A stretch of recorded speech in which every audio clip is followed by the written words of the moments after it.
ये वैसे कहते हैं आपके जीवन में अगर समृद्धि आती है तो उसे धर्म में लगाइए। और ध्यान दीजिए, अभी वृंदावन में एक महात्मा है स्वामी प्रेमानंद जी महाराज, उनके प्रवचन को मैं एक दिन सुन रहा था तो स्वामी प्रेमानंद जी महाराज सत्संग में बैठे थे और प्रश्न उत्तर चल रहा था। तो सज्जनों, एक जिज्ञासु उठकर खड़े हुए और प्रश्न किया कि महाराज हम धनी कैसे होंगे, मैं बड़ा दरिद्र आदमी हूं। तो महाराज ने कहा कि अगर धन चाहते हो तो थोड़ा थोड़ा उस व्यक्ति को देना जिसको जरूरत है मदद की। पैसे से मदद करना, औषधि से मदद करना, कपड़े से मदद करना, अन्न वस्त्र से मदद करना, तो आपको धनी होने में समय नहीं लगेगा। परमात्मा देखते हैं कि आपका हाथ कितना खुला हुआ है। और जरूरतमंदों के लिए सज्जनों, औषधता को दीजिए जाके रोग शरीर। औषधि तो उसी को देना चाहिए जिसके शरीर में रोग है और जिसको जिस चीज की जरूरत है। मदद करना जो सीखते हैं, सीख लेते हैं, वे हर तरह से समृद्ध हो जाते हैं। तो महापुरुष कहते हैं कि अपने व्यावहारिक जीवन को पहले दुरुस्त कर लीजिए। सज्जनों, हम आपका व्यवहार ही परमार्थ के लिए ले जाता है। अगर व्यवहार से गिर गए, गुरुजनों को प्रणाम नहीं करते हैं, गुरुजनों का सम्मान नहीं करते हैं, सास ससुर की सेवा नहीं करते हैं, वृद्ध जनों की सेवा नहीं करते हैं, साधु महात्माओं का सम्मान नहीं करते हैं, साधु संत की कदर न जाने। ब्रह्मानंद जी महाराज कहते हैं जो साधु संत की कदर नहीं करते हैं तो फलश्रुति में लिखते हैं कि मिले न सृजनहार रे, उसे परमात्मा कभी नहीं मिलेंगे। इसीलिए सज्जनों, हम सबों को व्यावहारिक होना चाहिए। घर परिवार सुंदर हो, घर में बड़ा सुंदर व्यवहार करें और एक दिन भी बिना ध्यान सत्संग किए बगैर न रहें। एक दिन भी बिना सत्संग ध्यान किए अपने को रिक्त न रखें, खाली न रखें। जरूर ध्यान करें, जरूर सत्संग करें। भगवान बुद्ध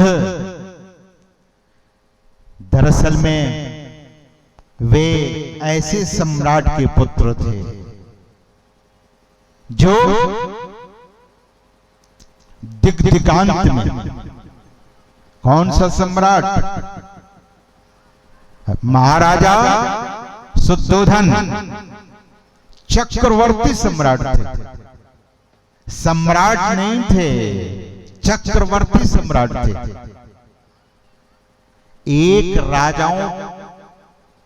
एक राजा नहीं थे वे, अनेक राजाओं के राजा थे। भगवान बुद्ध के पास सब कुछ होते हुए शांति कहां मिली? वह परम धन की प्राप्ति कहां हुई? ध्यान से। ध्यान उन्होंने किया। जब उनको बुद्धत्व प्राप्त हुआ, अंगुलीमाल को भगवान बुद्ध जाकर दर्शन देते हैं। कथा आपने सुनी होगी, संक्षेप में सुनाता हूं। अंगुलीमाल को भगवान बुद्ध जब दर्शन दिया, बुद्धि पलट गई, परिशुद्ध हो गई, बुद्धि पवित्र हो गई, तो भगवान बुद्ध के पीछे पीछे चलने लगा। भगवान बुद्ध ने कहा कि धर्म सुआख्यात है, इस धर्म को तुम अपना लो। सज्जनों, अंगुलीमाल का नाम अहिंसक था। अहिंसक भगवान बुद्ध के पीछे पीछे चले। एक अहिंसक जो हिंसक बन गया था, सज्जनों, भगवान बुद्ध के पास उनकी शरण ग्रहण करने के बाद भगवान बुद्ध ने उसे नदी में नहाने के लिए आदेश किया है और अपना अंग वस्त्र उतार कर उसे पहना दिया है। रक्त से रंजित जितने वस्त्र थे सभी को भगवान बुद्ध ने फेंकवा दिया और अपना ही अंग वस्त्र दिया उसे पहनने के लिए। भगवान बुद्ध शरीर जो कमर से ऊपर का शरीर था नग्न हो गया। संत इतने उपकारी होते हैं। भगवान बुद्ध का वस्त्र कोई साधारण लोग धारण नहीं कर सकते थे। भगवान बुद्ध ने अपना अंग वस्त्र दिया उसे पहनने के लिए। तत्क्षण तत्काल परम पुनीत और पवित्र हो गया, वह हिंसक अहिंसक हो गया। सज्जनों, संत में ऐसी शक्ति होती है। क्यों? वे परम शक्ति के उपासक होते हैं। परमात्मा सभी के शक्ति हैं, इसीलिए परमात्मा को सर्वशक्तिमान कहा जाता है। ऐसे परमात्मा की शरण में जाने के लिए इस सत्संग का आयोजन है। और आज जो सद्गुरु महाराज जो इस राष्ट्र के चरित्र निर्माता हैं, इस राष्ट्र को शांति प्रदान करने वाले, शांति का पथ दिखाने वाले, मोक्ष का रास्ता बताने वाले, ऐसे जो राष्ट्रीय संत हुए, संत सद्गुरु महर्षि मुनि परमहंस महाराज, आज भगहा की धरती के लोगों ने एक बड़ा उत्तम काम किया है। वह काम सद्गुरु महाराज के पावन विग्रह मूर्ति की स्थापना हुई, आश्रम का उद्घाटन हुआ और मूर्ति बड़ी सजीव लगती है। तो उस मूर्ति के जो दाता हैं, मुझे तो वैसे कहा नहीं गया है, लेकिन जानकारी मुझे जैसे प्राप्त है, मूर्ति वैसे तो सामान आप बहुत खरीदते हैं लेकिन उसकी गणना नहीं होती है। लेकिन पूर्व मुखिया श्रीमती किरण पटेल जी और उनके पति श्री राजेंद्र बाबू दोनों ने उदारता दिखाई है और अपना धन का सदुपयोग करके समाज में एक विशेष सेवा की है इस समाज के लिए।